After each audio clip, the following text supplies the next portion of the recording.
दिसंबर series के expiry के दिन नए शिखर पर बाजार करीब 100 अंकों की तेजी के साथ निफ्टी 21,750 के पास है। मीडिया और आईटी को छोड़ सभी सेक्टर हरे निशान में हैं।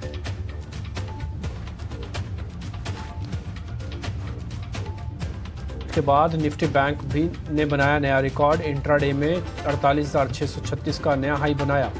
पीएनबी, आरबीएल बैंक और फेडरल बैंक में 2 से 6% तक की बढ़त है। मेटल शेयरों में भी चमक है। हिंदुस्तान कॉपर आज करीब 13% भागा। सेल, नाल्को, कोल इंडिया में भी आज 3 से 6% तक की मजबूती है।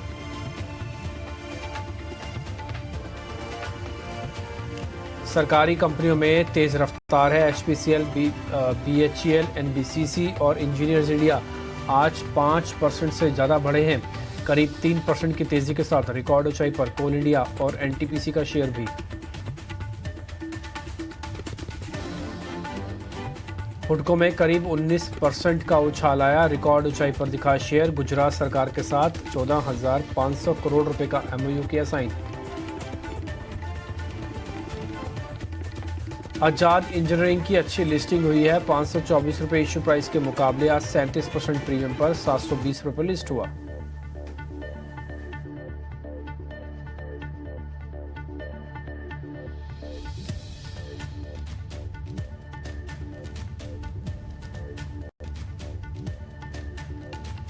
नमस्कार, बहुत बहुत स्वागत है आप सभी का इचना स्वदेश में क्लोजिंग कॉल से बेहतरीन सीरीज दिसंबर सीरीज रही है। और आप कहीं से भी एक डिप का भी इंतजार अगर बाजार में किसी ने किया तो उन्हें सिर्फ निराशा मिली, क्योंकि बहुत ही शैलो डिप्स थे ये स्टार्टिंग से। पिछले 2-3 हफ्तों से हम कह रहे थे और अब 21,800 की तरफ और अपर रेंज जो एक रेंज आइडेंटिफाई की थी सीरीज की, किस सीरीज पर एक्सपायर हो सकती है, किस रेंज में एक्सपायर हो सकती है ये सीरीज, उसमें भी अपर रेंज पर इस वक्त बाजार ट्रेड कर रहा है। 21,800 की तरफ 21,750 एग्जैक्टली प्रिसाइजली है अभी।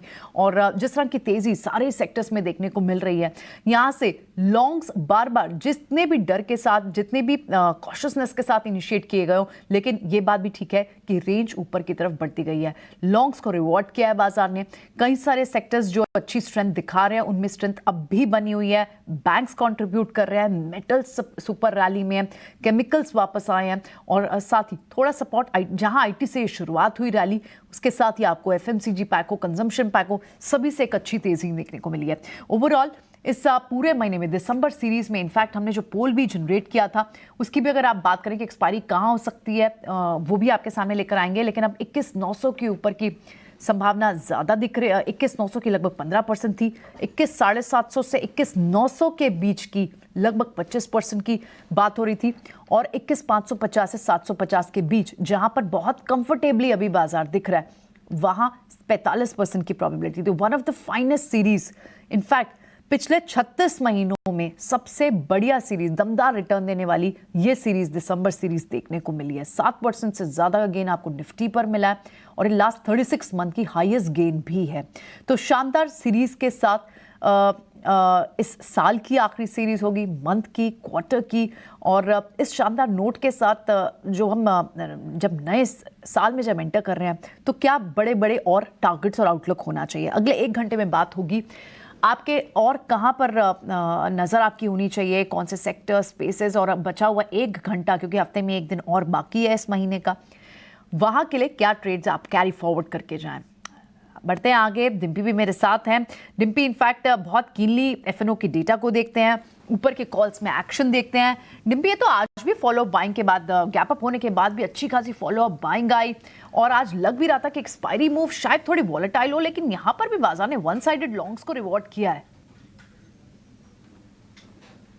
बिल्कुल, ये बात बिल्कुल ठीक है कि वन साइडेड लॉन्ग्स को ही रिवॉर्ड कर रहा है मार्केट। और ये बैक टू बैक अब तीसरे दिन ऐसा है जब मार्केट के अंदर बहुत सारे एक्सपर्ट्स, बहुत सारे एनालिस्ट अपने अपने डाटा के बेसिस पर ये कह रहे हैं कि इस समय रिस्क रिवॉर्ड उतना ठीक नहीं है। देखिए, आप एक चीज़ तो बिल्कुल तय है, हम एक एक्सट्रीम फ्यूरियस बुल रन के अंदर तो है। बुल रन में कई बार आपको बता चुका हूँ, कई बार सपोर्ट की रिस्पेक्ट नहीं होती है। वो क्या वहाँ तक तो जाता ही नहीं है, उससे पहले ही घूम जाता है और ये बार बार आपको मिल रहा है। खैर, जहाँ तक हम डिप की एक्सपेक्ट करते रहे, डिप मार्केट ने दिया ही नहीं और मार्केट ने नॉन स्टॉप शॉर्ट्स वालों को ट्रैप किया, सारी पुट्स को इरोड किया। अगर किसी को नहीं यकीन हो रहा होगा तो भले आप 21,800, 21,500 की पुटों की हालत इस समय जाके चेक कर लीजिए, आपको पता लग जाएगा 3 दिन में सारे पैसे चले गए और 3 दिन में कॉल्स वालों का जैकपॉट लगा। तो एक बात तो यह है कि मार्केट ने एक तरफा कर दिया। दूसरी बात यह है कि मार्केट ने आपको 12% का रिटर्न दे दिया सिर्फ 2 महीने में, तो ये ज़्यादा ही कुछ हो रहा है। हालांकि मार्केट के अंदर ट्रेंड के रिवर्सल खड़े होना या डाटा के अगेंस्ट में बोलना ना ही मेरा मिजाज है, ना ही मेरी फितरत में भी है। इसलिए जो हो रहा है उसको सिर्फ एक्सेप्ट करना है और आगे के लिए थोड़ी रणनीति को समझना है कि क्या किया जाए। मैंने सुबह भी आपके सामने बात रखी थी, अभी भी मैं बात रखूँगा। शॉर्ट कवरिंग बहुत हुई है इस बार के कॉन्ट्रैक्ट के अंदर, दिसंबर कॉन्ट्रैक्ट के अंदर जमकर शॉर्ट कवरिंग हुई है। और लास्ट के 1.5-2 दिनों के अंदर तो यहाँ पे बाइंग भी हुई है जैन कॉन्ट्रैक्ट्स के अंदर। हो क्या गया है कि जनवरी की सीरीज भी आप हैवी लेके जा रहे हो मार्केट्स के अंदर, वो खाली नहीं है, वो भी हैवी है। एक और चीज़ मेरे पास गिनवाने के लिए मार्केट्स का कुछ भी नहीं है कि जो नेगेटिव है, हर चीज़ आपके फेवर में है। सामने अर्निंग्स है, बेहतरीन रोल ओवर है, सीरीज़ की अच्छी परफॉर्मेंस है, लीडरशिप मार्केट के अंदर है, HDFC बैंक, रिलायंस जैसे सपोर्ट कर रहे हैं आपको। तो ख़राब क्या है? ख़राब सिर्फ एक ही चीज़ है, जिनके पास सौदे नहीं हैं अगर वो मार्केट के अंदर आना चाहते हैं उनका रिस्क रिवॉर्ड ख़राब है, बस, और कुछ ख़राब नहीं है। और मार्केट के अंदर आप शॉर्ट करेंगे इसका सिग्नल तक नहीं है। तो यही चीज़ की एक प्रॉब्लम है कि एंट्री ही नहीं मिल रही है। जिनके पास है वो तो खैर एंजॉय कर रहे हैं, लेकिन जिनको एंट्री करनी चाहिए थी उनको एंट्री नहीं मिल रही है। इसलिए उनके पास 2 तरीके हैं, या तो वेट करें किसी डिप का, नहीं तो अपना रिस्क रिवॉर्ड 1:1 का रख के बाजार में उतर सकते हैं। हमने सुबह भी इसके बारे में जिक्र किया था, आपके सामने बात रखी थी। रही बात हम जब अगली सीरीज़ के अंदर जा रहे हैं, देखिए कोई भी आदमी जब डिप इसको बोलता है ना कि आप डिप का इंतज़ार कीजिए, तो मैं अगली सीरीज़ का एक पहला स्टॉप लॉस आपके सामने आज ही रख देता हूँ, वह 21,300 का। अगली सीरीज़ में मान लीजिए कोई डिप आ भी जाता है तो पहला स्टॉप लॉसेस 3 चरण में होंगे, S1, S2, S3। तो पहला स्टॉप लॉस 21,300 के आसपास का होगा, यानी कि डिप आपको करीब 200-250 पॉइंट के मिलने के चांसेस हैं। लेकिन मिले तो ही आप सौदा लीजिएगा, नहीं तो शांति से बैठ के रिस्क रिवॉर्ड अपना कैलकुलेट करते हुए बाजार को एंजॉय कीजिए। एक और चीज़ मैं कहना चाहता हूँ, इंडाइसिस कई बार आपको एक्स्ट्राऑर्डिनरी रिटर्न दे देते हैं, बाद में साइडवेज हो जाते हैं। तो हो सकता है इंडाइसिस फिर से साइडवेज हो जाए। स्टॉक्स की चर्निंग आपको आज भी दिख रही है, भले एक्सपायरी है चाहे कल परसों में एक्सपायरी नहीं थी। तो इस चीज़ को ध्यान रखिएगा, अपने स्टॉक स्पेसिफिक सिलेक्शन लीजिएगा। और एक चीज़ लास्ट में बोल के मैं विराम दूंगा, उसके बाद फिर हमारे मेहमान अपनी बात रखेंगे। प्रॉफिट बुकिंग करना आप धर्म समझ लीजिए अपना, ये मार्केट का हिस्सा नहीं है। आपको एक जैसे धर्म का पालन होता है, वैसे प्रॉफिट बुकिंग करना भी एक धर्म का पालन जैसा होगा। जहाँ पे भी आपको लगे कि मेरे को ठीक प्रॉफिट से या तो ट्रेलिंग स्टॉप लॉस या तो कुछ पोजीशंस को बेचना यानी कि प्रॉफिट बुक करना, वो ज़रूर करना चाहिए, क्योंकि इस तरह का प्रत्याशित गेन होना मार्केट के अंदर हर रोज़ हर दिन नहीं होगा। इसलिए बस यही बात मेरे को आपके सामने रखनी है। चलिए, बिल्कुल। तो ये बात तो है, प्रॉफिट तो टाइम टू टाइम बुक करना भी चाहिए, नहीं तो सिर्फ MTM गेन्स है। और बाजार में थोड़ी कॉशियसनेस भी अब एक्सपर्ट्स वॉइस आउट कर रहे हैं, तो आपको उसको ध्यान जरूर रखना होगा। पैनल पर आज जय पटेल, गिरीश सोडानी और अक्षय पी भागवत हैं। आइए उनसे बात करते हैं। Good afternoon to all of you. Quickly एक बार इंडेक्स पे एक व्यू ले लेते हैं। अक्षय, क्लियरली हम देख रहे हैं कि रेंज ऊपर की तरफ, हर बार एक्सपर्ट सिर्फ ये बात करता है कि हम इस पर्टिकुलर रेंज को वॉच करेंगे, बाजार उन्हें भी सरप्राइज करता है, फिर एक ऊपर की रेंज को हम चेस करते हैं और फिर ऊपर की रेंज को चेस करते हैं। इस वक्त बाजार में कितने हद तक अब ये चेस का मौका बने रहना चाहिए, या फिर अपने लॉन्ग्स पर कब तक बैठना चाहिए? जी, गुड आफ्टरनून। तो बाजार में जो है अनस्टॉपेबल है। अगर आप देखें तो एक मोमेंटम ड्रिवन रैली है, तो यहाँ पे जो है वही कमा पाएगा जिसने रेजिस्टेंस नहीं देखा। तो मेरा वो मानना है कि आप जब तक फ्लो बना रहे तब तक उसको फ्लो के साथ बने रहो। आप देखिए लास्ट वेडनेसडे को जो 400 पॉइंट गिरा था वो बस 3 दिन में कवर करा, और जो रेजिस्टेंस था 21,600 का वो तो उसने पल भर में उड़ा दिया। तो बहुत ही स्ट्रॉन्ग मोमेंटम रैली है। 22,000 जल्दी दिख सकता है। 21,500 का भी बेस बनते हुए दिख रहा है, क्योंकि वहां पे काफी पुट राइटिंग के एक्टिविटी बनते हुए दिख रहे हैं। भले आपका इंडिया विक्स बढ़ रहा है, पर वो बढ़ रहा है क्योंकि आपके कॉल में काफी अनवाइंडिंग हो रही है। तो डेटा पॉइंट्स भी पॉजिटिव है। बस आज शाम को देखना है रोल ओवर नंबर्स कैसे आते हैं डेरिवेटिव सेगमेंट में। कल तक देखे तो 65% लॉन्ग रोल ओवर्स हो चुके थे। तो कुल मिला के मोमेंटम ड्रिवन रैली मार्केट है। जब तक भाव सामने से कोई इंडिकेट ना करे कि यहाँ पे करेक्शन हो सकता है, तब तक मार्केट में बने रहे। ये सबसे स्ट्रॉन्ग दौर है मार्केट का। यहाँ पे जल्दी पैसे बनने का गुंजाइश फास्ट बन सकता है और शॉर्ट टाइम में बन सकता है। ठीक है, बिल्कुल। तो of course dance till the time music is on, कहीं ना कहीं अक्षय यही बात हमें बताना भी चाह रहे हैं।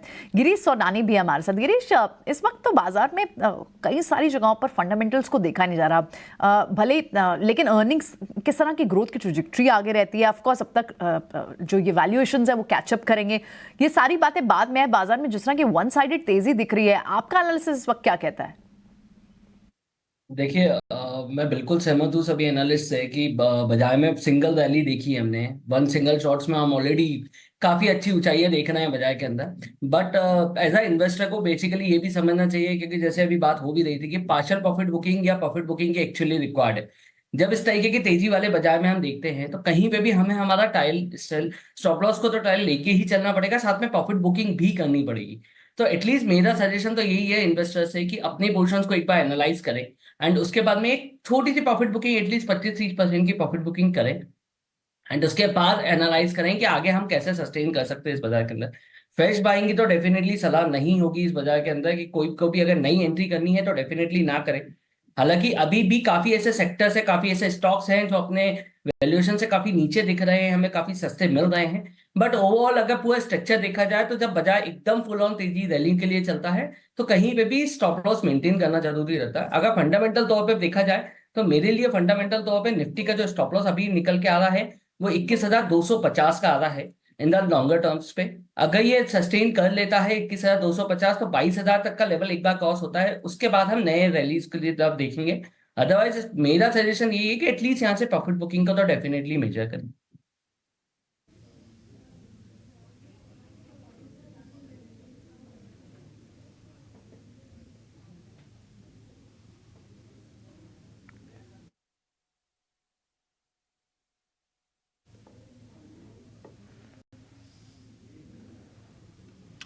ठीक है, प्रॉफिट बुकिंग आप टाइम टू टाइम जरूर करते रहें। ये बात अभी आपको गिरीश सोडानी भी बता रहे हैं। एक काम करें, फटाफट से ट्रेड लेना शुरू करें। जय पटेल हमारे साथ जुड़े हैं।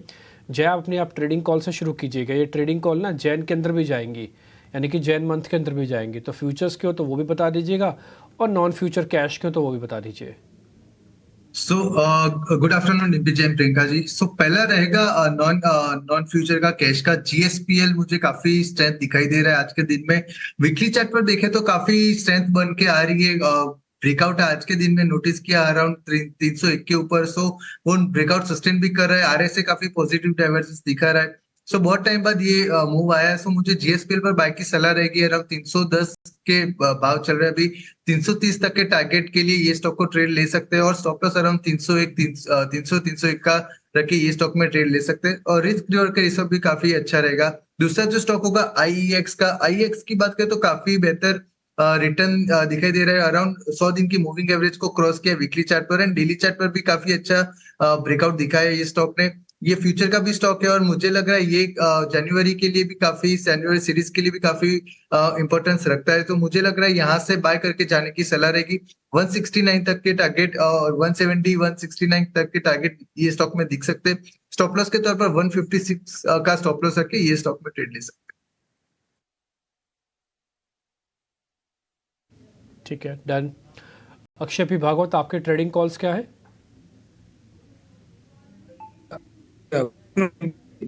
बैंक की तरफ है। पहला एफएमसीजी से आईटीसी है। यहाँ पे आप आईटीसी में चार्ट पैटर्न देखें तो डे ट्रेडिंग में जनवरी सीरीज में स्ट्रॉन्ग लॉन्ग एडिशंस बनते हुए दिख रहे हैं। अच्छा पॉजिटिव कैंडल का क्लोज होते हुए दिख रहा है, और एक जो रेंज बना था 450 और 460 उसके ब्रेकआउट के कतार पे मैं प्रिएम्प्ट कर रहा हूँ। जल्दी पर के स्तर में 475 प्लस के लेवल दिखेंगे। बाय करके चलिए ITC for target of 481, stop loss बनाइए 451। और दूसरा ट्रेड है अशोक लेलैंड। तो अशोक लेलैंड यहाँ पे ऑटो स्पेस में है। यहाँ पे ये स्टॉक अभी तक परफॉर्म नहीं करा है, जब तक साथ वाले सब स्टॉक बहुत स्ट्रॉन्ग चार्ट मोमेंटम में, प्राइस मोमेंटम में थे। अशोक लेलैंड में बिलीव कर रहा हूँ कि नेक्स्ट कैंडिडेट हो सकता है ऑटो स्पेस में, जो जनवरी में बहुत स्ट्रांगली चलेगा अपसाइड में। तो आप बाय करके चले अशोक लेलैंड। 187 का टारगेट बनाइए और स्टॉप लॉस बनाइए 171 की।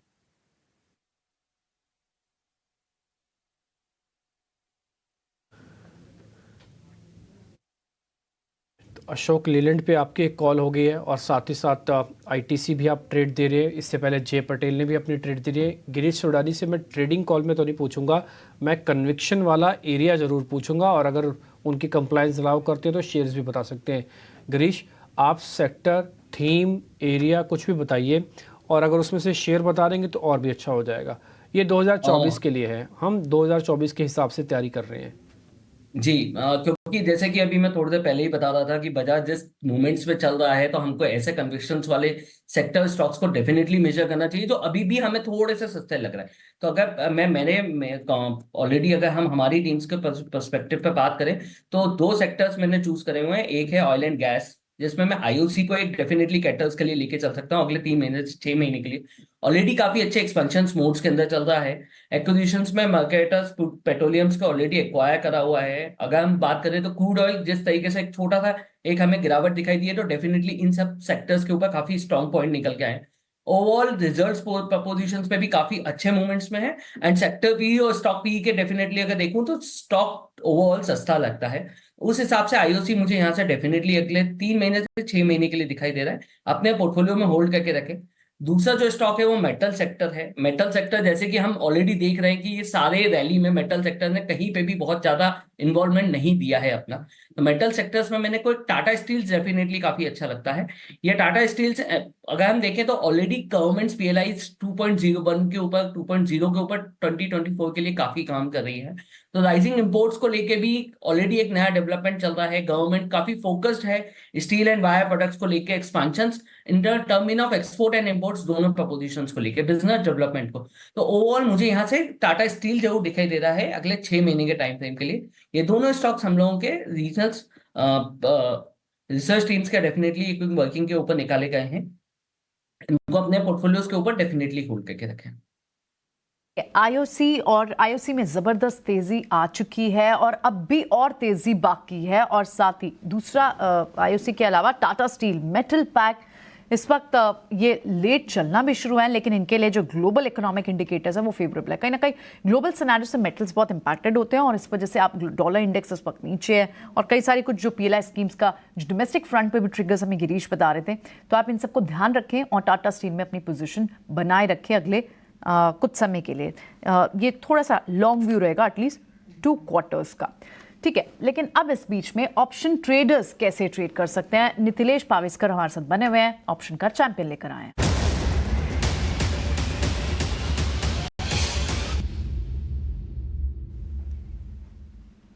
बताइए नितिलेश, गुड आफ्टरनून, कौन सा है ऑप्शन का ट्रेड आज? देखो, मैं पुट ऑप्शन के साथ जाना पसंद करूंगा। सनसेक्स में हम लोग ट्रेड करेंगे 72,500, 72,500। कल का जो एक्सपायरी है उसका पुट ऑप्शन अभी 250 के आसपास ट्रेड कर रहा है। 200 का स्ट्रिक्टली स्टॉप लॉस मेंटेन करना है। पहला जो टारगेट होगा वो 400 से लेके 450 इस प्लान करेंगे, क्योंकि अगर हम लोग देखेंगे तो हायर लेवल के ऊपर मार्केट थोड़ा सा स्ट्रगल कर रहा है। यहाँ से अगर ब्रेकडाउन दे देता है तो एक अच्छा खासा फॉल हमें देखने को मिल सकता है, लेकिन क्वांटिटी कम रखना है, स्टॉप लॉस को स्ट्रिक्टली फॉलो करना है।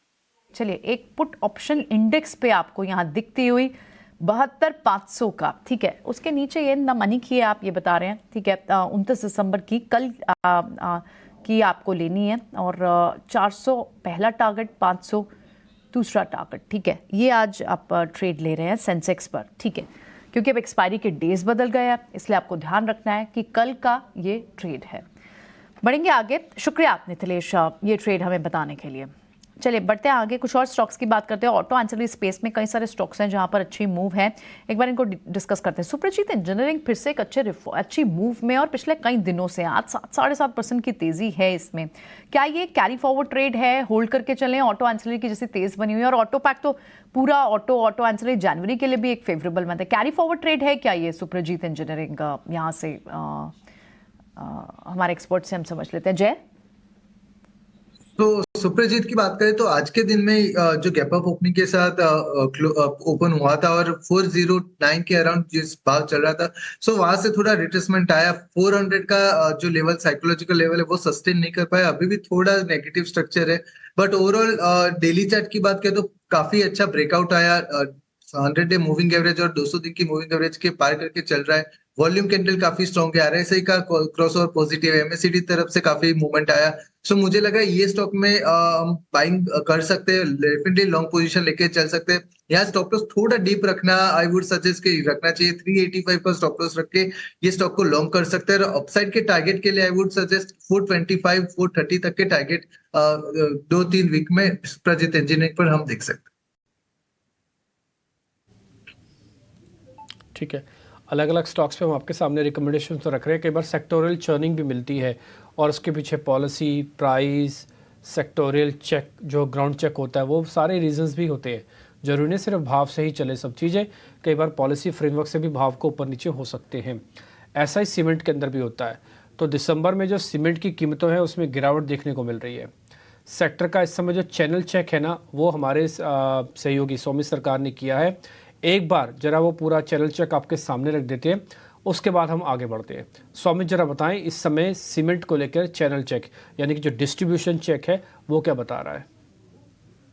प्राइस हैक का केस तो अभी तो नहीं बन रहा। जैसे लास्ट चैनल चेक में भी हमने आपको बताया था कि प्राइजेस डिक्लाइन होने की एक्सपेक्टेशंस है और वैसा ही ट्रेंड देखने मिल रहा है। दिसंबर के महीने में भी ऑल इंडिया बेसिस पे अगर आप देखेंगे तो 2% से price month on month decline हुआ है। बट क्वार्टरली बेसिस पे अगर हम फिर भी देखें तो सिक्वेंशली प्राइस हैक कर 2.5% का रहा है Q3 ऑफ FY24 में। तो अर्निंग साइड पे थोड़ा एक पॉजिटिव मोमेंटम देखने को मिल सकता है। बट दिसंबर के महीने में अगर आप देखेंगे तो नॉर्दर्न रीजन में सबसे बड़ा प्राइस डिक्लाइन देखने मिला है पूरे कंट्री में, करीब 3.8% का मंथ ऑन मंथ बेसिस। और डीलर्स कह रहे हैं कि जो इलेक्शन था राजस्थान में उसके साथ कंस्ट्रक्शन बैन भी लगवाया गया था और विंटर के कारण भी अगर आप देखें तो थोड़ा डिमांड स्लगिश रहा है नॉर्दर्न साइड में। सदर्न रीजन में हालांकि अगर आप देखेंगे तो जो प्राइस डिक्लाइन हुआ है वो लीस्ट है 0.9% का, बट डिमांड वहां पे भी स्लगिश देखने मिला है, ऐसे डीलर्स कह रहे हैं। ईस्टर्न रीजन में करीब 2% का प्राइस करेक्शन देखने मिला है। बिहार और झारखंड मार्केट में वीक डिमांड था रूरल साइड से, और उसी के साथ अगर आप देखेंगे तो डीलर्स ये भी कह रहे हैं कि बिहार मार्केट में, झारखंड मार्केट में, कुछ सिलेक्टेड वेस्ट बंगाल और उड़ीसा के मार्केट में जो प्राइसेस आप देखने मिल रहे हैं वो Q1 FY24 के लेवल पे वापस से गिर चुके हैं। सेंट्रल रीजन की अगर हम बात करें तो वहाँ पे करीब 1.7% का month on month price correction देखने मिला है और वेस्टर्न रीजन में करीब 1.5% का प्राइस डिक्लाइन देखने मिला है। सिवाय वेस्टर्न रीजन के बाकी सारे रीजन में अगर आप देखेंगे तो डिमांड स्लगिश रहा है। सिर्फ वेस्टर्न रीजन में डिमांड थोड़ा स्टेबल रहा है, बट डीलर्स ये सजेस्ट कर रहे हैं कि जो ज़्यादा डिस्पैचेस देखने मिल रहे हैं संघीय इंडस्ट्रीज की तरफ से, उसके वजह से प्राइस जो है वो थोड़ा बहुत मॉडरेट हो सकता है आगे चल के भी। तो ध्यान में रखिएगा सीमेंट कंपनीज, क्योंकि डिमांड भी थोड़ा बहुत वीक है और प्राइसेस में भी डिक्लाइन देखने को हमें कंटिन्यूसली मिल रहा है। ठीक है, ये अच्छे से आपने बता दिया कि समय सीमेंट की प्राइसिंग को लेकर, डिमांड को लेकर क्या सिनेरियो चल रहा है। गिरीश, एक बार आपका रिकमेंडेशन देखिए। सीमेंट कल बहुत चला अच्छा, आज साइडवेज हो गया, क्या ये ऐसे ही होगा? लेकिन फिर भी चलिए ठीक है, ऊपर नीचे होना वो तो मार्केट का पार्ट है, वो तो होगा ही। क्या जो सीमेंट के अंदर इन्वेस्टमेंट अभी नहीं ले रहा है उसका रिस्क रिवॉर्ड ठीक है ना? आपको कोई प्रॉब्लम तो नहीं है जिस भाव पे भी सारी सीमेंट कंपनीज चल रही हैं और उसमें कोई नया आदमी अगर एंटर करना चाहता हो तो? देखिए, सीमेंट कंपनीज हमारे बेस प्रोडक्ट लाइंस को, रियल एस्टेट को डेफिनेटली फोकस करती है क्योंकि इनका बैकबोन ही है। तो ओवरऑल अगर स्ट्रक्चर देखा जाए तो सीमेंट का तो डेफिनेटली अगले 2 क्वार्टर्स का तो डेफिनेटली बहुत अच्छा दिखाई देता है। रही बात अगर स्टॉक्स को, जो आज स्टॉक्स जिस लेवल पर है तो डेफिनेटली अच्छे लेवल्स पर ही है। रिस्क रिवॉर्ड रेशो हमारे को थोड़ा सा हमारे लिए बढ़ाना पड़ जाएगा क्योंकि हम बाजार में बहुत ऊंचाई पे खड़े हुए हैं।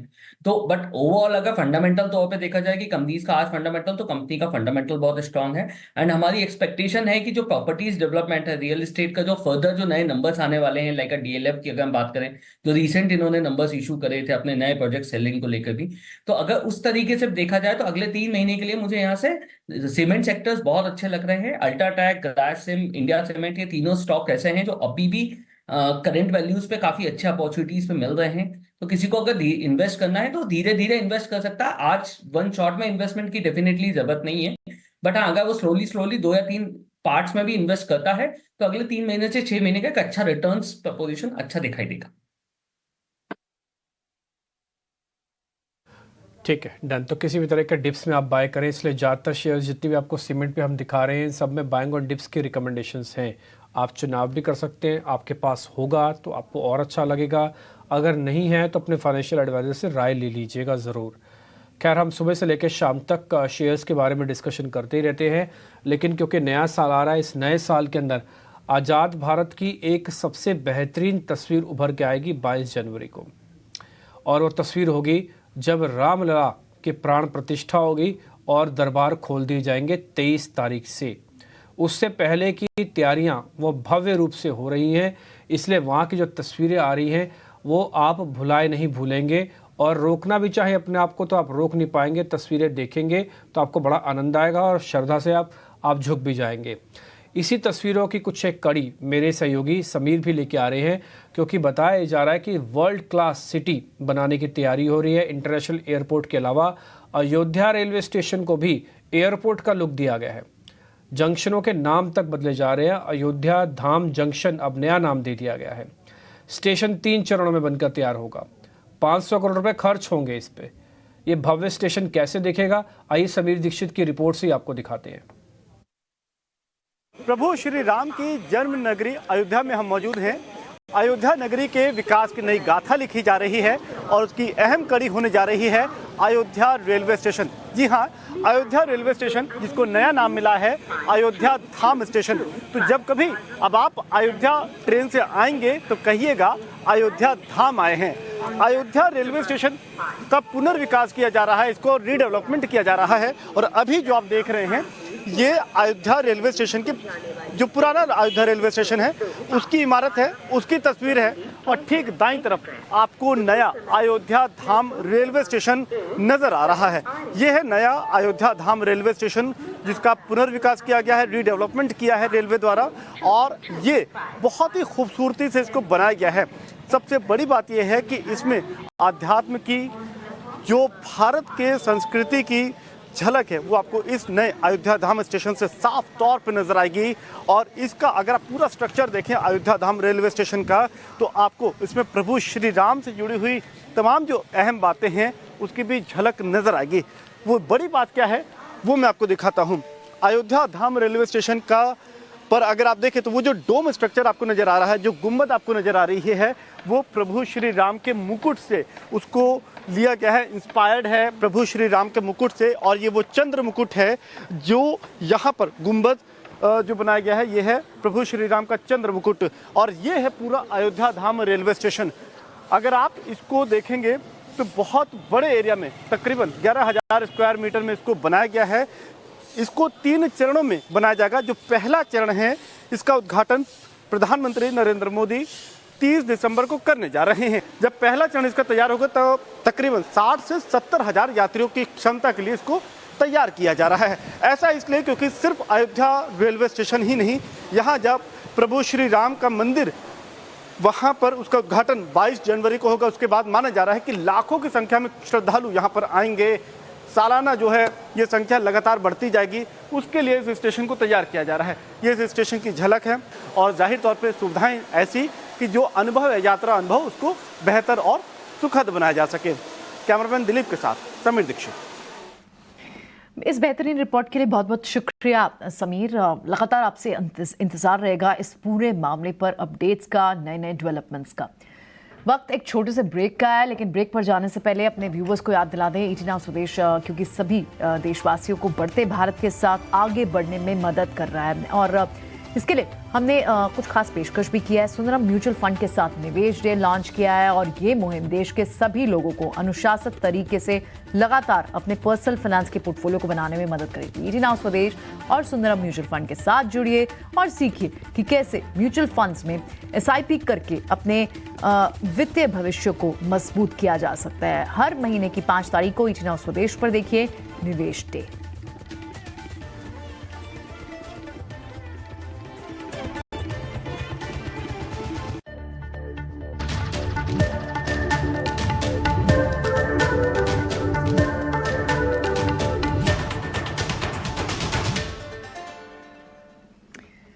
ब्रेक के बाद एक बार फिर आपका स्वागत है। कुछ लाभ क्या नेम्स को भी डिस्कस करते हैं जहां पर रिलेटिवली इतनी मूव नहीं आई है। ऑटो स्पेस में M&M की आप बात करें तो हालांकि एक्यूमुलेशन जोन में आपको पिछले 2-3 हफ्तों से दिखा, उसके बाद थोड़ा सा ब्रीदर के बाद अब फिर से चलना शुरू हुआ है। क्या M&M यहां पर आप ऐड करेंगे अक्षय? जी, एमएनएम का चार्ट स्ट्रक्चर बहुत ही स्ट्रांग है। आप देखें तो 1650 के बेस से अच्छा स्ट्रांग बाइंग एक्टिविटी देखने को मिल रही है और कैरी फॉरवर्ड भी हो रही है पोजीशंस, फ्यूचर्स एंड ऑप्शंस के स्पेस में। तो यहाँ पे वीकली कैंडल भी बहुत ही स्ट्रांग है और जनवरी में चल के आपको 1775 ये टारगेट एरिया में ट्रेडिंग के हिसाब से बना के चल रहा हूँ। तो सपोर्ट है एमएनएम का करीबन 1680 का। आप 1775 एक्सटेंडेड टारगेट 1790 तक बनाए और पोजीशन है तो होल्ड करके चले, ये मेरी राय रहेगी। जो जिनके पास है वो होल्ड करके चलें और ऊपर तक के 1775 तक के टारगेट्स आप देखते हैं। ठीक है, इसके अलावा थोड़ी देर पहले आईटीसी भी इनफैक्ट अक्षय दे रहे थे। लार्ज कैप में कई सारे नेम हैं और आज आप फिर से आप कंज्यूमर स्पेस में टाटा कंज्यूमर थोड़े से ब्रीदर के बाद फिर से चलना शुरू हो गया। हालांकि नीचे हुआ ही नहीं, वीकनेस में आई नहीं, बट थोड़ा सा ब्रीदर जरूर इसने लिया था। टाटा कंज्यूमर क्या एक स्ट्रॉन्ग काउंटर है जो जैन सीरीज में भी रोल ओवर किया जा सकता है?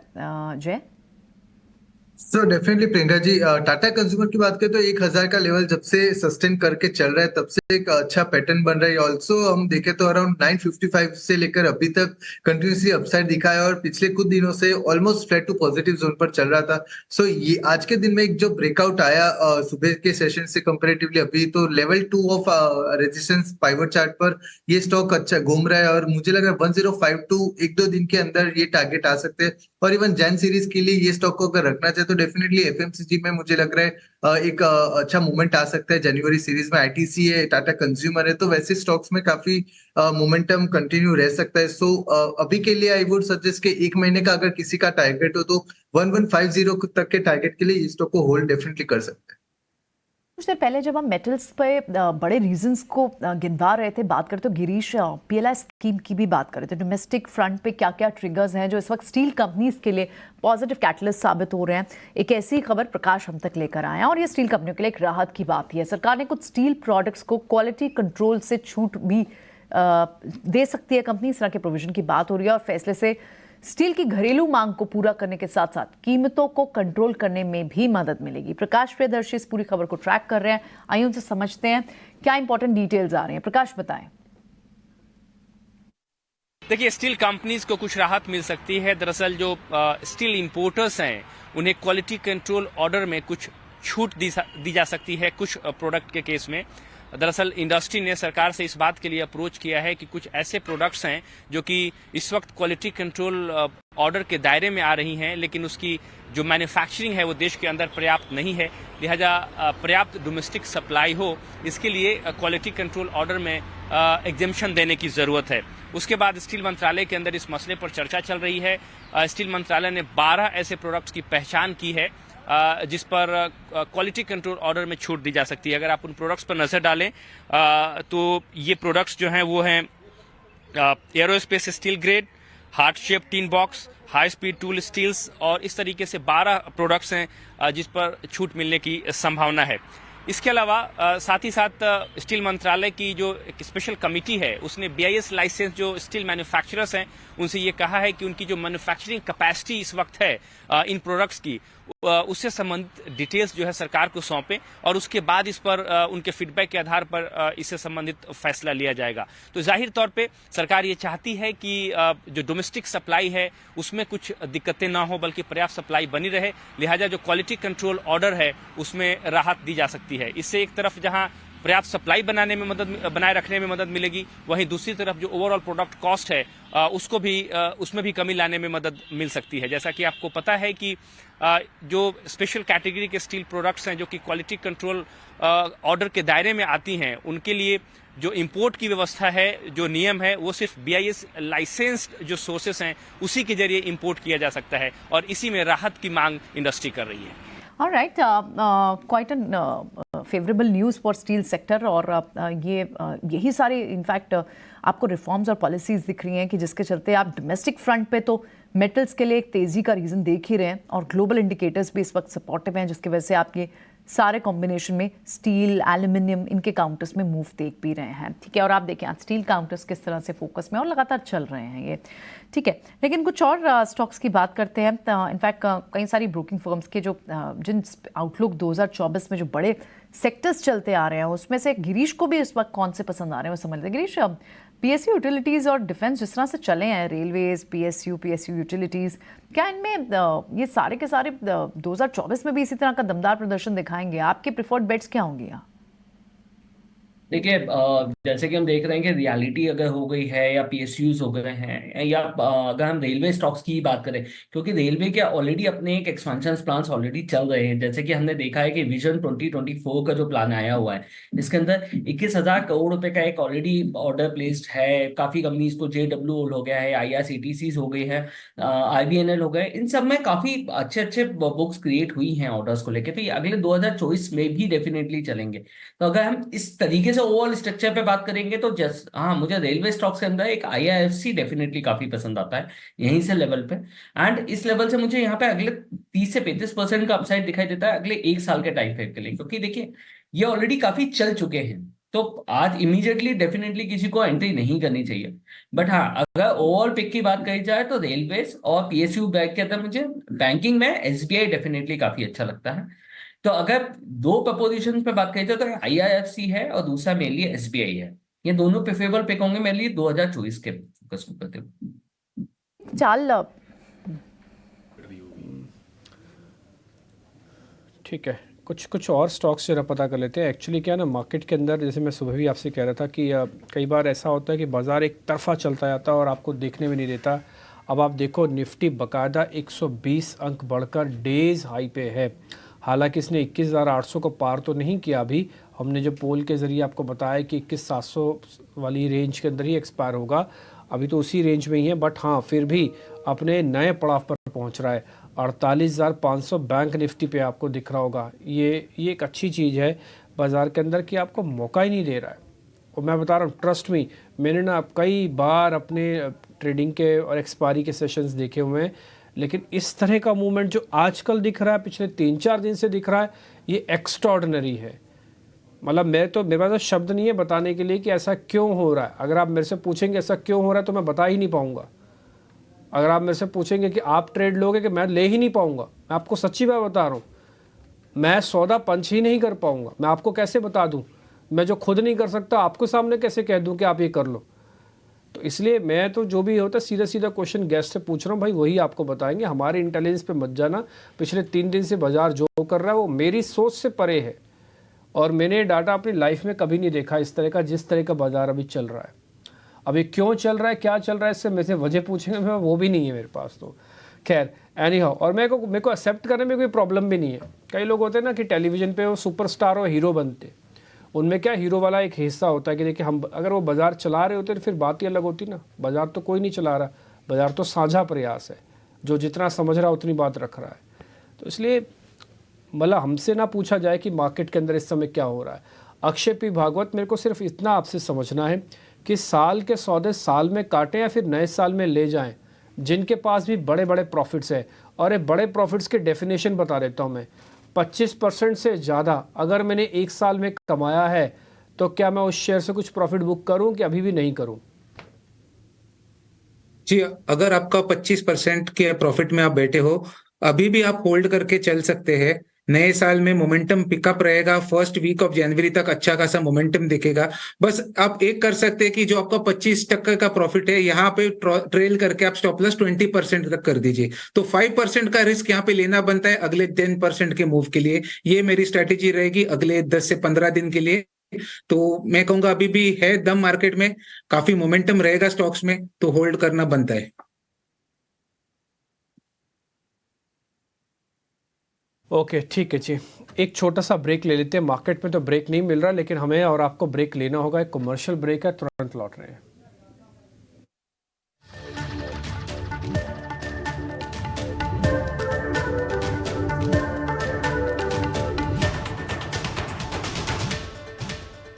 ब्रेक के बाद आपका फिर से स्वागत है। निफ्टी करीब 125 अंक, और आज भी कहानी वही। सेकंड हाफ में बाजार ने फिर से एक तरह से बाजार को पंख लग गए, और 21,776 का स्तर आपको स्क्रीन पर दिखेगा। निफ्टी बैंक है 250 अंक ऊपर, बिल्कुल बराबरी की चाल एक तरह से। लेकिन कुछ सर्टेन पॉकेट्स ऐसे हैं जहां पर लगातार तेजी बनी हुई, इसमें से एक है OMCs का। आप देखिए, HPCL आपको 10% ऊपर दिखेगा। IOC के शेयर में भी अच्छी खासी तेजी है, 5% के आसपास की, और BPCL का शेयर भी ऊपर है। जय, पहले भी हमारी जब बातचीत हो रही थी आप लोगों से तो HPCL को लेकर कन्विक्शन ज्यादा था और उस कन्विक्शन को सही साबित किया है शेयर ने। अगर किसी को अगर फ्रेश ट्रेड लेना हो तो क्या BPCL में, IOC में बेहतर मौके हैं या फिर HPCL के साथ ही जाएंगे? तो हिंद पेट्रो जो HPCL के नाम से हम जानते हैं, तो वहां पर मुझे अपॉर्चुनिटी काफी स्ट्रांग लग रही है। इवन देखे तो वैसे तीनों के तीनों पीयर्स वैसे चार्टिकली सेम पैटर्न दिखा रहे हैं, पर हिंद पेट्रो में काफी एक मोमेंटम स्ट्रांग लग रहा है मुझे। 340 330 तक के टारगेट ये स्टॉक में आते हुए दिख रहे हैं। हिंद पेट्रो की बात करें तो वीकली चार्ट पर यहाँ पर मुझे एक अपॉर्चुनिटी दिख रही है। हम थोड़ा वीकली चार्ट और इवन मंथली चार्ट भी देखे तो वहां पर ब्रेकआउट जो आया था, काफी कंसोलिडेशन के बाद 348 का ब्रेकआउट आया था, उसके बाद ये स्टॉक कंटिन्यूअसली अप मूव कर रहा है। सो रेजिस्टेंस अभी 480 तक के आ सकते हैं, बट ओवरऑल यहाँ पर 2-3 महीने लगेगा टाइम। पोजिशनली कोई स्टॉक होल्ड कर सकता है तो 480 तक के टारगेट आ सकते हैं। अगर किसी को शॉर्ट टर्म व्यू है तो अराउंड 430 तक के टारगेट के लिए शॉर्ट टर्म के लिए ये हिंद पेट्रो को प्ले कर सकते हैं। पेट्रो पर अभी भी कन्विक्शन बरकरार है। अक्षय, एक समय था कि BHEL 100 रुपये पार करेगा, इसको लेकर मन में संदेह रहता था कि आखिर वो दिन आएगा कब, लेकिन 100 रुपये को पार भी किया और अब 200 रुपये के दरवाजे पर खड़ा है BHEL। आज 6% की बड़ी तेजी दिन की ऊंचाई पर ट्रेड कर रहा है। BHEL जो जिनकी एंट्री लोअर लेवल पर है वो प्रॉफिट टेकिंग के बारे में सोचें या फिर स्टॉप लॉस ट्रेल करें, और किसी को अगर नई पोजीशन लेनी है तो क्या मौके हैं आपके हिसाब से? बहुत ही स्ट्रॉन्ग अपसाइड रहा है BHEL में, और ये सरप्राइज कर गया ये साल क्योंकि ये स्टॉक हमेशा जाना जाता था एक स्टेबल और एक दबा हुआ शेयर होने के लिए जाना जाता था। तो अगर आपके पास ट्रेडिंग पोजीशंस है तो मेरा मानना है 200 और 205 ये एक अहम रेजिस्टेंस लेवल है, यहाँ पे थोड़ा प्रॉफिट बुक करना बनता है। तो ट्रेडिंग के लिए मेरी सलाह रहेगी आप प्रॉफिट बुक कर लीजिए 200-205 पे। बाकी अगर आपका पोजिशनल व्यू है तो थोड़ा आपको स्टॉप लॉस ट्रेल करके 175 तक रखना पड़ेगा। अपने को देखना पड़ेगा कि 200-205 का रेजिस्टेंस ब्रेक कर जाता है कि नहीं। ब्रेक कर गया तो आपका टारगेट 235 तक बनेगा। तो फिलहाल पोजिशनल ट्रेडर्स होल्ड कीजिए stop loss 175, short term traders profit book कर लीजिए 200 और 205 के रेंज में। ठीक है, दोनों तरह की strategy, well respected view Akshay. लेकिन एक बार यहाँ से गोइंग फॉरवर्ड अब और कौन से नए ट्रेड्स जो हमारे एक्सपर्ट्स के रडार पर आ रहे हैं, या फिर जो कैरी फॉरवर्ड ट्रेड्स है, BTST ट्रेड समझ लेते हैं। बताएं जय, आपके रडार पर कौन से BTST ट्रेड्स होंगे? सो BTST ट्रेड के लिए अभी OMCs एंड स्टील कंपनीज पर काफी अच्छा नजर बैठ रही है, क्योंकि नेशनल एल्यूमिनियम पर देखे तो 129 का अभी जोन चल रहा है। पिछले कुछ दिनों से वॉल्यूम आ रहा है, तो मुझे लगा ये मोमेंटम कंटिन्यू रह सकता है। अभी भी 135 136 तक के टारगेट कल के दिन में BTST के लिए ये स्टॉक ले सकते हैं। दूसरा जो स्टॉक होगा L&T फाइनेंस पर भी व्यू काफी अच्छा बैठ रहा है। अभी वॉल्यूम काफी स्ट्रॉन्ग आ रहा है पिछले 15-20 मिनट से। 162 से अराउंड 170 तक की ओपनिंग के लिए ये स्टॉक को प्ले कर सकते हैं। सो L&T finance and national aluminium दोनों स्टॉक रहेंगे BTST ट्रेड के। और L&T फाइनेंस, दो अलग अलग स्पेसेस आपने चूज किए हैं। ठीक है अक्षय, आपके रडार पर कौन से स्टॉक्स होंगे? मेरे रडार पे BTST के लिए है डीवीज लैब, फार्मा क्षेत्र से है। 3945 का करंट रेट है। बहुत ही स्ट्रॉन्ग अपमूव करा है गए तीन दिन में, लॉन्ग एडिशन है, और अभी जिस स्तर पे है वो शायद एक बहुत ही आपको और पावरफुल ब्रेकआउट देखने को मिलेगा। वो लेवल है 3950। मैं प्रीएम्प्ट कर रहा हूँ कि ब्रेकआउट आपको कल या जल्दी देखने को मिले, तो आपको बाय करके चलना है फॉर BTST। आपका स्टॉप लॉस बनेगा 3850 का, और यहाँ पे टारगेट आप बनाए 4100 की।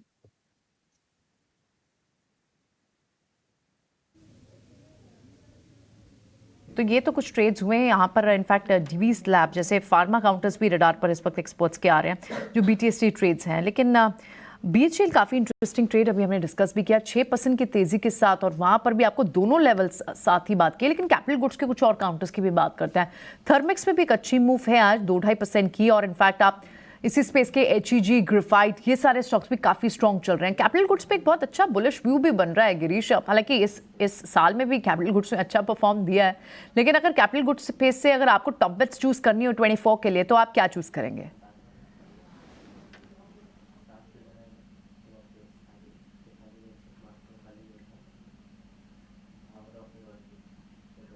गिरीश, एक बार आपकी फंडामेंटल नजरिए से बताएं, कैपिटल गुड्स स्पेस में कौन से स्टॉक्स हैं जिनको आप कंटिन्यू करना चाहेंगे, रखना चाहेंगे, ऐड करना चाहेंगे 2024 के लिए?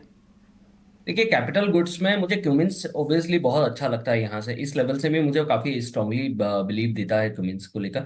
तो क्यूमिंस और थर्मेक्स, से दोनों स्टॉक्स ऐसे हैं जो मुझे यहाँ पे फंडामेंटली तौर पे काफी अच्छे लग रहे हैं अगले एक साल के टाइम फ्रेम के लिए। अगर हम फाइनेंशियल ईयर 24 की बात करें तो डेफिनेटली ये दोनों स्टॉक्स के अंदर ऊपर ही मैं बेट लगाने की बोलूंगा। बट हाँ, ये जो है कि मुझे दोनों स्टॉक्स यहाँ के लेवल पे डेफिनेटली एंट्री नहीं दिखाई देती है। मुझे लगता है कि थोड़ा सा एक मुझे लेवल कहीं पे भी नीचे दिखाई देगा या कहीं पे भी थोड़ी सी डिप दिखाई देगी तो ही मैं किसी को भी एंट्री के लिए सजेस्ट करूंगा। तो ये दो स्टॉक्स मेरे लिए इंपॉर्टेंट है कैपिटल गुड सेक्टर में।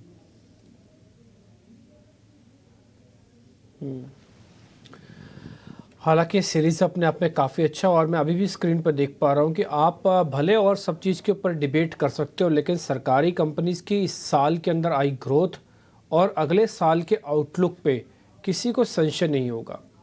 बिल्कुल लास्ट में चलने वाले सरकारी कंपनियां, ऑयल मार्केटिंग मैं आपको सही बात बताऊं, अगर BPCL के बेहतरीन नंबर भी आ जाए ना तब भी वो 10% नहीं चल सकता। अगर आप क्रूड को 6% भी एक दिन में गिरा दो ना तब भी BPCL 10% नहीं चल सकता, HPCL 10% नहीं चल सकता। ये तभी चलता है जब कोई मर्जर या कोई पॉलिसी बेस्ड खबर आई हो। और आपको ध्यान होगा कि ऑयल मार्केटिंग कंपनी वो पॉकेट था जहाँ पे सरकार को कुछ रिफॉर्म्स करने थे। अभी तो रिफॉर्म्स हुए ही नहीं, अभी तो ऐसी कोई बात सामने निकल के आई नहीं, सिर्फ क्रूड का फैक्टर ही इनको री-रेट कर रहा है। तो इसलिए आपको ये बड़ी जो थीम है ना, इनके अंदर अच्छा से प्ले करना होगा, और उसके लिए ना आपको फंडामेंटल एनालिस्ट की भी हेल्प चाहिए होगी। टेक्निकल एनालिस्ट क्या कर सकता है कि एक गॉज लेके चलता है, वो आपको बता देगा अच्छा ये चीज़ यहाँ से यहाँ तक है, लेकिन उसकी डेंसिटी, उसकी पावर, उसके पीछे की जो मनोबल होता है, वो जो इंटेंशन होती है, वो एक फंडामेंटल एनालिस्ट बताएगा। इसलिए हमारी कोशिश होती है शो में ना केवल टेक्निकल एनालिस्ट बिठाएं बल्कि एक फंडामेंटल एनालिस्ट ज़रूर हो। नहीं तो आप सुनते होंगे फंडामेंटल एनालिस्ट को, कई बार आपको रिपीट भी लगता होगा कि एक ही तो बात है, इसमें नया क्या। नया इसलिए होता है क्योंकि फंडामेंटल एनालिस्ट आपको भाव के पीछे की चीज़ दिखा रहा होता है। तो ये बात अभी जो गिरीश सोडानी अभी आपको बता रहे थे, जब अभिषेक ने आपसे बात पूछी, ये उसी का ही कॉम्बिनेशन है। नहीं तो टेक्निकल से तो बहुत आसान है, आर्टिफिशियल इंटेलिजेंस से मैं 1 घंटे में 100 क्वेश्चन भी पूछ सकता हूँ। खैर नहीं हो, अभी भी मेरी नज़र जो है ना सारे के सारे सरकारी कंपनीज पे, लेकिन फिर भी मैं छोड़ कर ज़रा पता करना चाहता हूँ। इंडसइंड बैंक, कोटक बैंक क्या है, दोनों भी अगली सीरीज के अंदर चल सकते हैं। अक्षय पी भागवत, ये सवाल आपसे है। जी बिल्कुल, प्राइवेट बैंकिंग स्पेस में जो चार्ट स्ट्रक्चर है, दोनों जो शेयर अपने चुने हैं दोनों बहुत ही बढ़िया बेहतरीन शेयर है। इंडसइंड बैंक तो बहुत ही स्ट्रॉन्ग मोमेंटम कैप्चर करा है गए 2 दिन में, और इसके टारगेट एरिया करीबन जनवरी में बन रहे करीबन 1800 तक, तो 200 रुपए और तेजी की गुंजाइश है।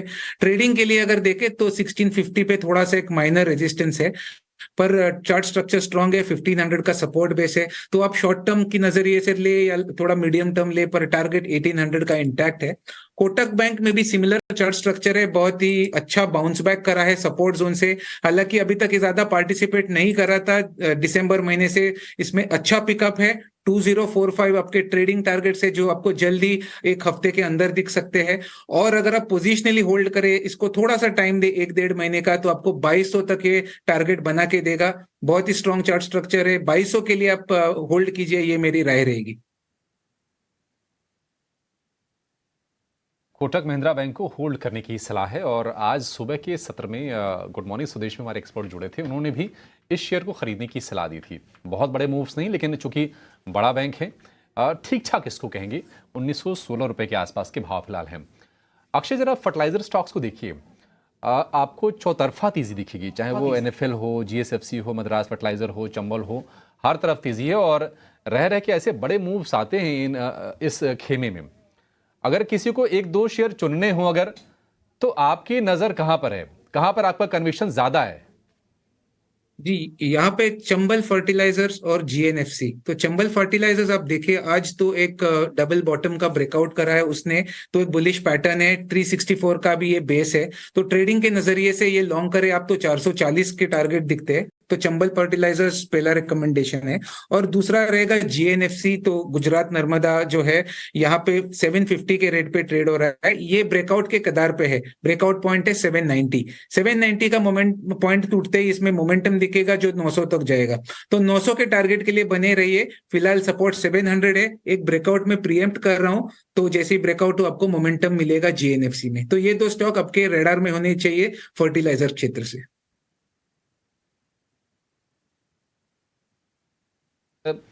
अक्षय की रडार पर ऑयल एंड गैस सेक्टर से जुड़ा एक और स्टॉक है जहां पर वैसे तो हम स्लो मूव्स देखते हैं, लेकिन ये सीरीज बहुत कमाल की रही है। 20-22% के रिटर्न्स हैं गेल में और अब 157 रुपए पर ये ट्रेड कर रहा है। गिरीश जी, आपसे व्यू लेंगे।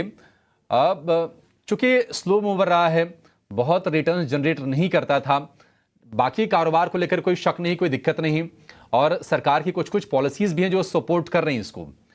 क्या 2024 के लिए भी जिसके पास हो इसमें निवेशित रहें, अच्छा रिटर्न देगा ये?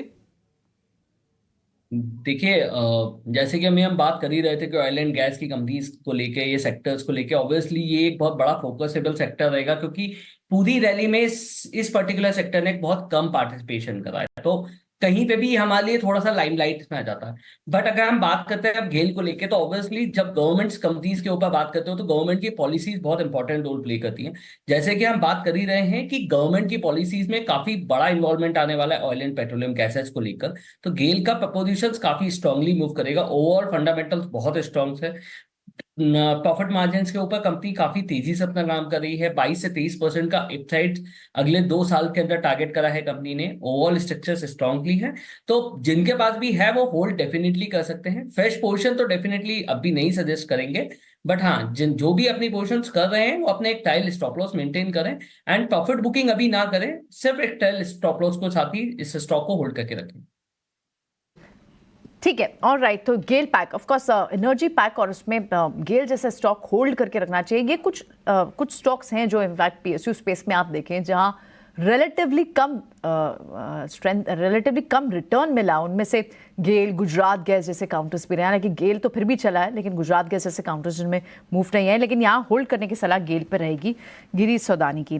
ठीक है, बढ़ते हैं आगे, कुछ और एक आध काउंटर और समझ लेते हैं। फर्टिलाइजर पैक में भी आज अच्छी तेज़ी दिखाई दी है, और इनफैक्ट एग्रोकेमिकल फर्टिलाइजर, और ये थोड़ी सी ब्रीदर के बाद आज फिर से एक अच्छी बड़ी मूव के साथ आपको चंबल जैसे काउंटर, नेशनल फर्टिलाइजर जैसे काउंटर्स दिख रहे हैं। इनमें एक अच्छी मूव आज ज़रूर दिख रही है RCF जैसे काउंटर्स में। इसके अलावा आज जो दूसरे काउंटर्स हैं उसमें एक बार कॉनकोर को भी डिस्कस करते हैं। कॉनकोर में भी आज 2% की मूव हो, लेकिन कई दिनों के बाद आपको, एक ब्रीदर के बाद आपको इनफैक्ट इसमें एक मूव दिखी है। लेकिन बड़ी मूव में क्या यहाँ से होल्ड करना चाहिए? कन्वर्ट अगर होती है तो यहाँ से पोजीशन लेके जा सकते हैं। अक्षय, कॉनकोर पे क्या रहेगा व्यू? जी, कॉनकोर में चार्ट स्ट्रक्चर स्ट्रांग है। 820 पे हमने ब्रेकआउट देखा था 2 हफ्ते पहले, उसके बाद एक छोटे से कंसोलिडेशन जोन में सीमित है स्टॉक, पर आज मोमेंटम रिगेन करा है, और मेरे हिसाब से ये मोमेंटम कैरी फॉरवर्ड होगा जनवरी सीरीज में, जहां आपको 875 जो रिसेंट स्विंग हाई था वो तो टेस्ट हो ही जाएगा, पर ये स्टॉक 900 के टारगेट के लिए एम करेगा। तो मेरा मानना है आप अगर बाय पोजीशन है तो बने रहिए, बाय करना है तो भी आप बाय करके चले। सपोर्ट जोन है 815, टारगेट एरिया बनेगा 900।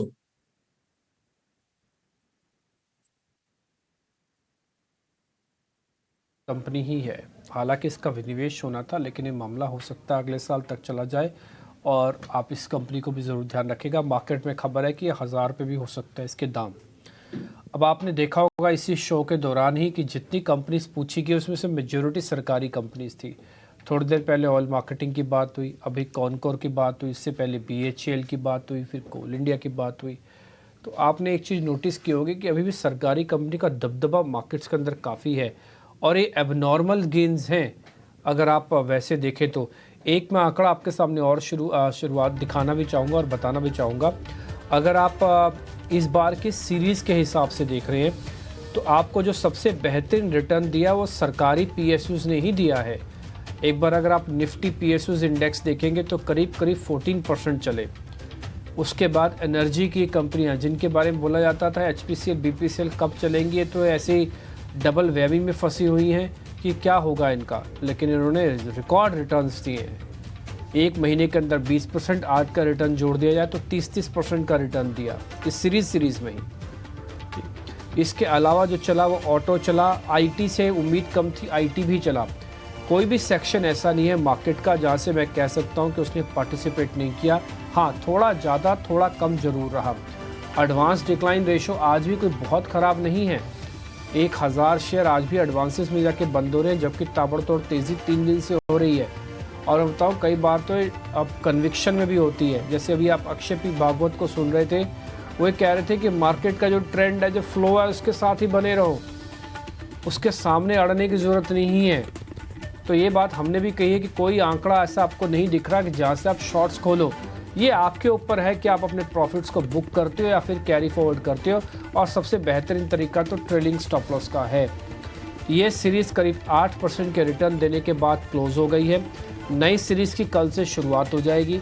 कल का सेशन लास्ट ट्रेडिंग सेशन है और उसके बाद हम जैन सीरीज़ के अंदर यानी कि जनवरी मंथ के अंदर सीधा आपसे मुलाकात करेंगे। कल तो दिसंबर और सीरीज़ का पहला दिन होगा। और इस सीरीज़ के अंदर जो मूवर्स रहे हैं जिन्होंने बहुत ही शानदार रिटर्न दिया, उसमें हिंदुस्तान कॉपर, नेशनल एल्यूमिनियम और सेल, और ये तीनों की तीनों कंपनियां सरकारी। आप सोच सकते हैं F&O के अंदर हैं और सरकारी कंपनियां और सबसे ज़्यादा गेंद देने वाली कंपनियां, और परसेंटेज सुनेंगे तो आप बड़े हैरान हो जाएंगे। 30% से ज़्यादा का रिटर्न दिया इन्होंने। और सेल तो हमने आपको सबसे पहले नोटिस करवाने वाले लोगों में से थे। खैर, हम आगे बढ़ रहे हैं। आप जरा मार्केट के मेहमानों से विदा लेंगे।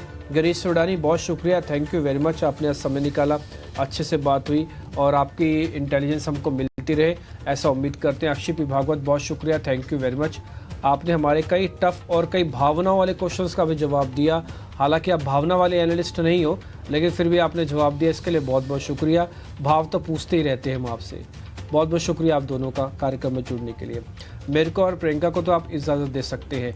मैं तो उठा हूँ सुबह 5:30 बजे और मैं होप करता हूँ प्रियंका भी सुबह 5:30-6 बजे की उठी हुई होंगी। तो हम तो गए हैं बहुत थक। अब काम करेंगे मनीष जी। मनीष जी का आधा घंटा एक्सटेंडेड है, अभी चलेंगे। बिल्कुल तैयार होकर आए हैं, तरोताज़ा दिख रहे हैं। छुपे रुस्तम इन्होंने बता दिया ऑलरेडी आपको, अब और कुछ भी बताने जा रहे हैं। मनीष जी, आप क्या बताओगे, बताइए। तो हम में से तो कुछ शेयर नहीं मिल रही है। मैं आपको सच्ची बताऊँ, आप प्रियंका से पूछिए, मैं 2-3 बार बोल चुका हूँ, मेरे को शेयर नहीं मिल रही है बताने के लिए, बोलने के लिए। आप जो है 5:30 के जगह हुए, मैं 4 बजे का जगह हुआ हूँ। मैंने ये गेस कर लिया था कि मनीष तो 4 बजे जग जाते क्योंकि 6:30 ऑफिस आ जाते हैं। आप बताइए। अच्छा, हाँ, तो मुझे लगता है कि आधा घंटा एक्सटेंडेड चल रहा है, फिर मैं अपने शब्द वापस भी ले सकता हूं। आधा घंटा आज आपको भी रुकना चाहिए शो में मेरे हिसाब से, इसलिए क्योंकि ये इस साल की आज लास्ट एक्सपायरी थी। अंत भला तो सब भला। F&O पे सबसे ज़्यादा नजर आपकी होती है।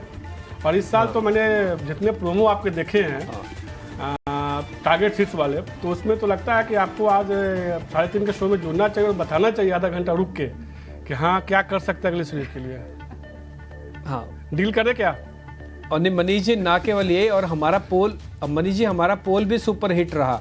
अभी थोड़ी देर पहले हमने यहाँ देखिए मार्केट के अंदर 16% पे विक्स पे पोल निकालना, हम अपने एक्सपर्ट्स को सैल्यूट करते हैं कि बहुत अच्छे से उन्होंने पोल दिया और गाइडेंस मिल जाती है एक्सपायरी वाले दिन। बहुत सारे लोग ना हीरो ज़ीरो में बिलीव करते हैं, तो पोल से ना उनको हीरो ज़ीरो के कंसेप्ट ढूंढने में बड़ा आसानी हो जाता है। बिल्कुल, सबसे बड़ी बात है कि प्रियंका, पोल का ऐसा मुद्दा है जिसपे जो है ना डिम्पी से हम लोग अक्सर बहस होती है कि डिम्पी पोल तो बताना है आपको, हीरो जो के चक्कर में मत पड़िए। हाँ डिम्पी, हाँ नहीं, पोल तो है ही, और इस बार हमारा वो बिल्कुल सटीक रहा। आप आज हमने थोड़ी देर पहले भी उसको डिस्कस किया, प्रियंका ने भी बताया, और आप देखेंगे, एक बार जरा दिखा सकते हैं वो पोल आप एक बार जरा स्क्रीन पे दिखाइए। मनीष जी का शो को थोड़ा हम लेट कर देते हैं, और आप जरा स्क्रीन पे वो पोल दिखाइए जरा, निफ्टी और बैंक निफ्टी का। करीब 45% लोगों ने कहा था कि करीब 800 के नीचे और 700 के आसपास हम निफ्टी की सीरीज़ को एक्सपायर होते देखेंगे। अगर आप आज निफ्टी का नंबर चेक करेंगे ना, तो आपको 778 मिलेगा, जहाँ पे आज निफ्टी ने क्लोज किया। बैंक निफ्टी हमारा पोल ये कहता था कि 48,500 के आसपास आपको क्लोजिंग मिलेगी एवरेज पे। ये देखिए, ये 550 से 750 में 45% है। आइए जरा बैंक निफ्टी पे आप 500 से 800 वाली और 200 से 500 इसका मीन निकालिए, दोनों का 500 कर लीजिए, क्योंकि इसमें रेशो में 5% का फ़र्क है, इसलिए बीच का नंबर ले लो 48,500। और आज बैंक निफ्टी की क्लोजिंग हुई है 48,508 पे। तो ये एक पोल था मनीष जी जो हम जिसके बारे में जिक्र कर रहे थे आपके सामने। उम्मीद करते हैं कि अगले साल भी जो है ऐसे ही जो है एक से बढ़कर आप जो है हिट पोल बताएं और एक से एक बढ़कर एक F&O का शानदार शेयर बताएं। वक्त ब्रेक का है, ब्रेक के बाद